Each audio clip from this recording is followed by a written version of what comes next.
আসসালামু আলাইকুম। আজ 12 এপ্রিল 2025। সবাইকে সংবাদপত্র প্রতিদিন অনুষ্ঠান দেখার জন্য স্বাগত জানাচ্ছি। প্রথম আলোর বিশেষ বিশেষ নিউজগুলো আমরা একটু দেখব। পুলিশের গুরুত্বপূর্ণ অনেক পদ ফাঁকা, প্রভাব পড়েছে কাজেও।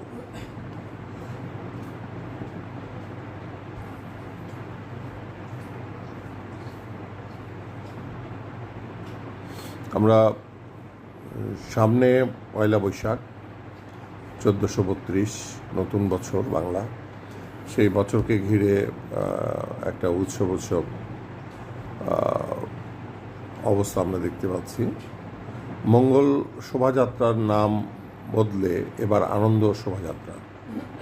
শেষ পর্যন্ত লড়তে মার্কিন পণ্যে 125% শুল্ক চীনের। চীনও উল্টা শুল্ক আরোপ করেছে, 125% শুল্ক আরোপ করেছে।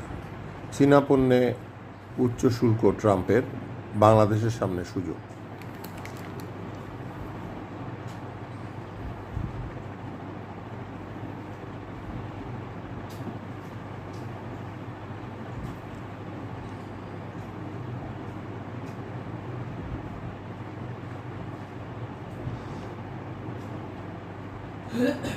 চিকিৎসা কর্মীদের উপর শতাধিক গুলি ছোড়া হয় কাছ থেকে।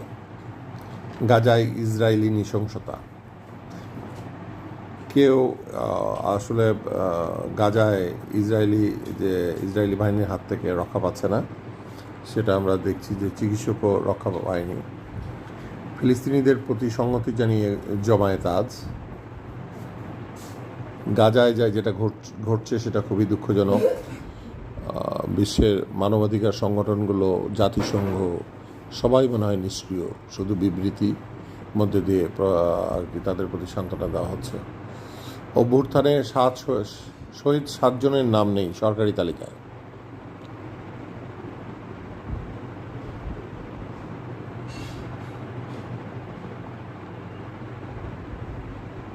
জলবায়ুর ধর্মঘট।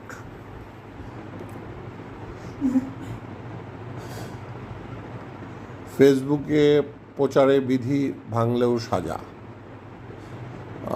অর্থাৎ সামনে যে নির্বাচন আসছে সেটার জন্য নির্বাচনী আচরণবিধি করা হয়েছে।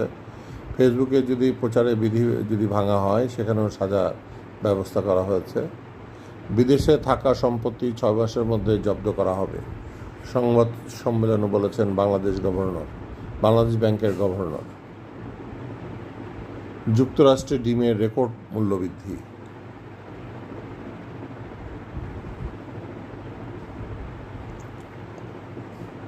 সাভারে দিনে দুপুরে আবার চলন্ত বাসে ছিনতাই।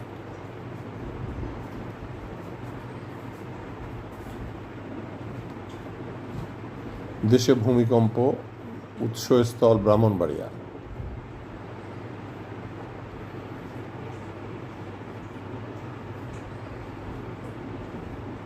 কুয়াশার পানিতে পোকা, বাসিন্দাদের ভোগান্তি। রাজধানীতে বিভিন্ন এলাকার ওয়াসার পানিতে পোকা দেখা যাচ্ছে। ঢাকা ওয়াসা কর্তৃপক্ষ এ ব্যাপারে নির্বিকার। ফিলিস্তিনের স্বাধীনতার সমর্থন অব্যাহত রাখবে বাংলাদেশ। গরমে লোডশেডিং হলে প্রথমে ঢাকা শহরেই হবে। বাংলাদেশে হয়ে খেলবেন কানাডার শামিত।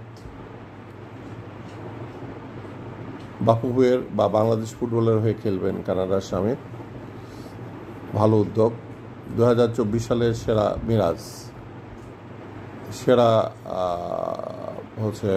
খেলোয়াড় ক্রীড়াবিদ হয়েছেন মিরাজ। লড়াইটা এগিয়ে যাওয়ারও, অর্থাৎ আবাহনী মোহামেডান যুদ্ধ হবে আজ।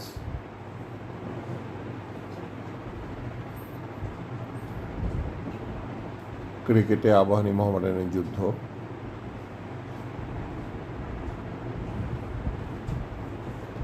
তো এই ছিল আজকের প্রথম আলোর বিশেষ বিশেষ খবরগুলো, শীর্ষ নিউজগুলো। এতক্ষণ আমার সঙ্গে থাকার জন্য সবাইকে ধন্যবাদ জানাচ্ছি। আসসালামু আলাইকুম।